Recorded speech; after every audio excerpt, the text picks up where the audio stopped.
Hello and welcome back to the Found it! Welcome back to the Drawing Blanks channel. Don't forget to like, comment, and subscribe. We have a Facebook, Instagram, and a Twitter. This is the review for Vampyr with a Y. Oh, Vampyr in Colin's language. Yeah, which is certainly not English. Alright, so the graphics. We'll start with the graphics. Yeah, the graphics are alright, so it's weird. The your surroundings, the setting is really good. Like the houses look good, the water look good. Some of the enemies look awesome and they're creepy, and I hate you so much for that. But then, like when you start talking to people, it's like they go down a little bit. So I mean, they're not terrible, but they're inconsistent. Maybe it feels like, but they're still they're still all right. So I didn't really have a problem with that. The soundtrack. I didn't play the game, by the way. A little boring. It's kind of it changes every now and again, but it really doesn't feel like it changes. Like you might notice like a few different notes. Nothing lasting. I wasn't impressed with the soundtrack, to be honest. But the sounds are decent. It's mostly just like Sheeple fighting. Yeah, I heard some lady yelling in the background. Yeah, you hear people screaming every now and then, or like a cat meowing, which confuses the fuck out of me all the time. Like I'll be like, "I'm Punch, Thomas," and it's just a game. I'm like, okay. So I mean, that wasn't all that impressive either. To be relatively honest, I kind of wish there was a better soundtrack. It might have been better. Some badass music. Yeah, but I mean, I see what they were going for. They wanted the creepy music, but like it really wasn't that creepy. It's kind of one of those games where music, not at all, benefits the game. Yeah, and the sounds, you would think you would hear more like owls hooting and like trees in the wind. The rats like skittering and in the trees and the wind and everything else. But it's mostly quiet when there's no music, or I really haven't noticed at least. So it was a shame. I was kind of hoping for a decent soundtrack, because I love when a game has a good soundtrack. Customization. Why am I here, Brandon, if you're going to keep saying what I'm trying to say? Because I'm waiting for you to say it, my bad. Alright. You go.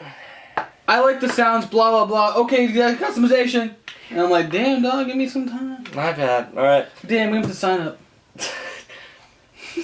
There is a lot, and I mean a lot of customization. You get like 5 different attacks, I should say, each binding to a different key, and then your ultimate, which is like, I think, right trigger and left trigger, or something like that. That's usually how it goes. And like, then you have your blood, which you can level up, your stamina, which you can level up, your endurance, which you can level up. You can level up all your different abilities, and there's some tactical abilities you can get, like going invisible and whatnot. And it's really, really cool, but I'm trying to complete it on pacifist mode, so I don't really get to use a lot of them, because you don't get as much XP without killing civilians and taking their blood. So I'm betting that like it'd be a lot more fun if I could dive into that customization, because it looks really, really fun. You can do different serums to increase your power or give you more blood or more stamina, endurance, regeneration over time. Your weapons can all be like, you can do 2-handed weapons. You can do a weapon in each hand, a pistol, a shotgun. And as far as your character goes, there's a lot of different things you can do in terms of customization. You can really make this character your own. You can be sneaky and just kind of get around, or you can just straight up just beat the shit out of whatever you want as you go. And you can tailor your character different whenever you want, because you can reset your skill points, your experience. You can take all your XP back, and then you can divvy it up again. That's cool. But as soon as you do that, your level goes back to 0. It's a weird leveling system. So you'll have 16. Let's say you have 16,000 EXP. If you level up an ability, like let's say you take your health and you make it level 2, so you have 50 more points. Doing that will level your character up. So let's say you do that. Now you're level 2. If you do it again, you'll be level 3. And after that, it's locked. Like you can't get the next 50 health until you're level like 5. So you have to go level up other stuff. You can't just level up one thing all the way. So I guess they want you to have some leniency, but they don't want you to go off the rails and like level up your ultimate all the way up in one shot.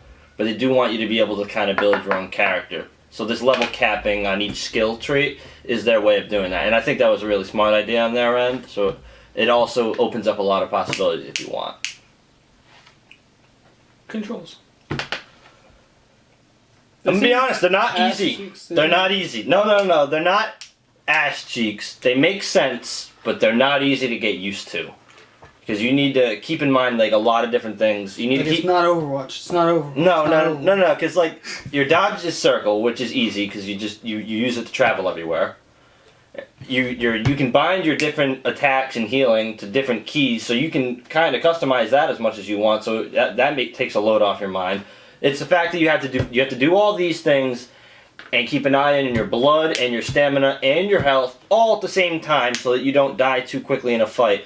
So when you mix all this together, at first, you just get your ass kicked a lot because you kind of forget like what to do. Like you're like, oh god, I'm out of stamina. How do I fix that? Is it top with a pad or bottom or do I dodge? What do I? And then you're dead. So that's a little bit of a learning curve you have to get over. But once you get over it, the fights become that much better. Like you said, you didn't like how it looked because of The Witcher. It's actually more in depth than I let it seem. Because when you're around, I was only fighting like some easy NPCs. Where I was just trying to get my blood all the way up, so I would use one attack over and over again so that I can increase my blood all the way up, because that does not refill as time goes on. So, the controls they're not bad, they're appropriate, there's a learning curve to it. What about online? Does it have online? I don't think so. I don't believe there's an online. No leaderboards or anything? I haven't noticed, at least. No, I don't think so. I saw I know you saw it, but I want to make sure you saw it. Alright, gameplay in general? Like the fighting, all the moves. It's fun. Do. It's a lot of fun. It's fun because you can. If I wasn't on pacifist mode, there's stalking. Like you can go and kill a civilian right now, drink their blood, get the 500 EXP, and that's it. They're gone for the rest of the game. You can never take their side quests or do anything with them ever again. But if you treat them like actual prey and you stalk them and you learn more about them from other characters, you talk to them, you become their friend, they give you more XP when you do finish them off. Like you can go from one character being only like 500 XP all the way up to 3,000 if you stalk them long enough. And it really makes the game interesting, because like, sure, you could just get greedy right off the go and just kill like a bunch of characters and just level up real fast, but after that, the game's going to get really, really, really hard for you. Or difficult, I should say, because certain characters help you keep certain areas clean. Like if I killed all the doctors at the hospital, that entire zone would just go to shit. So, if you want the game to be really, really fun and intricate, you can be, but if you want it to be like a beat 'em up, you can also do that. So as far as gameplay goes, it's a lot of fun how in depth it really gets, or doesn't get. Now the story. The story is like Confusing. It's all right. It's not great. Like you kind of get dropped into it, like you said, and it's kind of confusing, and it really hasn't made me interested. It's like, it just doesn't feel like a good story. It's not terrible, but it's not great by any means either. It's more for the gameplay at this point. It's a lot of fun to stalk prey, kill people, and do this and that, and, do side quests and all these different things. So it's like the complete opposite of Detroit Become Human.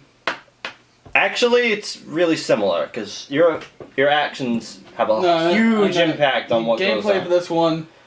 Oh, as far as gameplay versus like story, like polar opposites. But I would say they're definitely more similar than they are on connection. Thing. Now for your dislikes. This is something you dislike right here. Yeah. All right. I wrote pussy. But first off, there is no minimap. That's why I wrote pussy. And this map is significant. It's like Bloodborne, where it's all one map, but you unlock like passageways and doors to make like shortcuts. And I could live with no fast travel if there was a mini-map. Because you know how many times I have to press start, look at where I'm going, and then just memorize, alright, go straight, left, right, straight. And I just have to do it all the time. I have to keep pressing pause if an enemy shows up and I forget where I am, or I'm looking the wrong way. And it's just a real pain in the ass not having that mini-map there. Well, something fucking stupid I saw was the R1, L1 at the bottom right with the Your claw on your thingy, the L1. What about it? Like The fact that it takes up some room when it shouldn't. because they do that because you can switch up your abilities a They lot. could have made it smaller. They could have, but like I would. And to the left. I wish we had a freaking map more than that, like because. No, that they replaced it with a map. That's what I'm saying. Yeah, I mean, if they were gonna do that, I would be fine with that too. But not having this mini map makes very. I've literally gone. If I was gonna guess, I'd probably have about 2.5 hours of me just searching for shit. And I'm actually quit being a bitch. like I'll go like towards like your icon will go like directly where you need it to go. So like if you follow it, you will go to a dead end with a door that's locked. So you have to go all the way around. Like they could have made it so that your icon goes to the direction you need to go in. Like you can't go to, let's say, the hospital from where you are because the door is locked. It should lead you to the next closest route instead. And it doesn't. So you'll follow the damn icon all the way across the map just to find out the door's fucking locked and you have to go back. And it is so annoying. That's just the mini-map, alright? There's a lot of talking. There's a lot of talking. That's another dislike I don't have. For the amount of talking in this game is unreal. Like, you have to go talk to somebody and they have 4 hints that you can't even talk to them about. You have to go back to someone else, talk to them about it, and then one of them, those hints gets unlocked. You have to go back to them, talk to them about it, and then you'll unlock 2 hints on someone else. You have to go all the way back, talk to them, just to unlock the last 3 hints over here. Like, it's literally like you just walk back and forth and talk so much. I think it's like Fallout. No, because Fallout, you don't have to. You really don't have to. You don't have to here either. No. Like, let's say someone over here knows information about someone else, say a lockbox somewhere, they have a key. If you don't have that information, you can't talk to them, and you can't get the key from them, and you can't do certain side quests unless you talk. In Fallout, if you know the side quest is there, or you have a general idea of what to do, you can just go straight through. Here, it's like things are locked unless you talk. And it's aggravating how much talking you have to do. Like, they could have toned it down a little bit, I feel like. It's really just more than they needed. Especially with the whole going back and forth talking, too. Like, I have to go across the map, talk to you, then come back across the map to talk to you, just to go back to talk there again. Didn't like it. Which can make it just a pain in the ass. Maneuvering, a little more annoying than they needed it to be. It's one of those games where they'll show you where you have to go, and then when you're within like 20 yards, the thing goes away and you have to find it on your own. I hate games that do that. Is the most annoying thing in the world to me. Just, you led me within 20 meters. It's not like I'm not going to be able to find it. Your puzzles are not hard in this game. You didn't need to do this. This was something you didn't need to add. Alright, so leveling up requires you to go to sleep, right? So if you go to sleep to level up, things happen. So if you don't go to a certain part of town and heal everybody and, you know, apply medication and do certain quests and do them in just a certain order, the town's health meter goes down. Which makes everything especially difficult if you need to level up. Huh? The district. Yeah, the district will die. And if you're not a high enough level to take on some bosses, you can't sleep. Because if you do, everyone dies, but you need to be a higher level to kill the bosses, and, like, you see how it's doing this? And I would be perfectly fine with this if enemies could be cleared out of a district for a night. Like, if you could kill all the enemies in one area and they don't respawn until you sleep, that would make sense to me. But if you kill somebody and walk over somewhere else and then come back, they just respawn. Alright, so what I'm trying to say about sleeping is since it is required to sleep to level up, it makes things harder than I think they intended. Because if you go to sleep to level up, to help yourself beat a boss, everybody in the districts will start dying if you didn't do enough. Which you never know if you did enough, because you have to like, scour the district to make sure that everyone's healthy first off. Then do, like, quests in case people need help, like, to boost the morale, because every little thing matters here. But enemies can be just much more difficult than they need to be. So you do need to level up. So it would make more sense to me if you could, clear a district of enemies so they don't respawn, because right now they respawn, and you can't kill them all off. So it would make more sense to me that sleeping to level up would be a mechanic to stop people from farming. So instead of me going out, killing a bunch of enemies, sleeping, going out, killing a bunch of enemies, sleeping, going out, killing a bunch of enemies, it would make more sense, because I can't do that, because everybody will die if I keep sleeping, because every time a night passes, the district either gets worse or better. So that would be something I would think they implemented to keep you from farming. So instead of killing everything and then sleeping to level up, you would kill everything, do some side missions to make sure everyone's alright, and then level up. But that's not the case. So it really doesn't make sense to me that you have to sleep. It just seems like a punishment that was not meant to be. Like, you're just screwed if you wanted to be a pacifist at all. Even a little bit. The weapons kind of suck. I don't like how everything's like the same. It's either stuns or takes blood. And blood is just so much better. You need blood to do everything. So why would I stun you? Stunning you doesn't do anything until the very end of their stun bar, in which place you bite them to take their blood, just to refill your blood meter anyways. So why would I do that when I could just use a weapon that takes your blood to begin with? So the stuns, really, I hate it. Same with the gun, but at least the gun does damage. And last thing I don't like is looting is like acceptable. Somebody lets you into your house and you just steal everything you want. Nobody cares. What's that, like $100 on the table? That's mine now. Nobody cares. Oh, a safe? I open it up, take everything. And nobody cares. You can just take whatever you want. It's just fine to them. Makes no sense to me. But these are all the dislikes I have for the game. Replay value? No. I'm only going to play it twice. Once for pacifist mode and once to kill everything. Maybe. Outside of that, it's just too long a game and too intricate to do too many times. Alright. Is it going to be a sequel or like another big series? I don't know. Maybe not. I don't think so. Really don't. I don't see it happening. No, just the way it's. I don't see it.